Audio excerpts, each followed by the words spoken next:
ఇంకొకటి ప్రధానంగా ఇక్కడ అన్ని లోగోలు ఉన్నాయి, మా ఊళ్ళో 60 లోగోలు ఉన్నాయి. ఇందులో ఒకటన్నా శాటిలైట్ ఛానల్ ఉందా అన్న? ఎందుకు లేవన్నా? శాటిలైట్ వాడు తెలంగాణ కాదా అన్న? మీరు మాత్రం జర్నలిస్ట్ అనుకుంటున్నారా?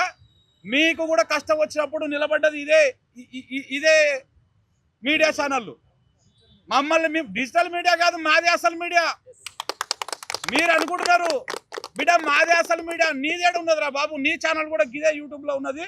నువ్వు సీఎంకు లింక్ పెట్టాలన్నా, పిఎంకు లింక్ పెట్టాలన్నా యూట్యూబ్ లింకే పంపిస్తున్నావు. నువ్వు కొత్తగా వేరే దానికి వెళ్ళి శాటిలైట్ లింకులు ఏమో పంపిస్తున్నారా అన్న? వీళ్ళు శాటిలైట్ లింకులు పంపిస్తున్నారా?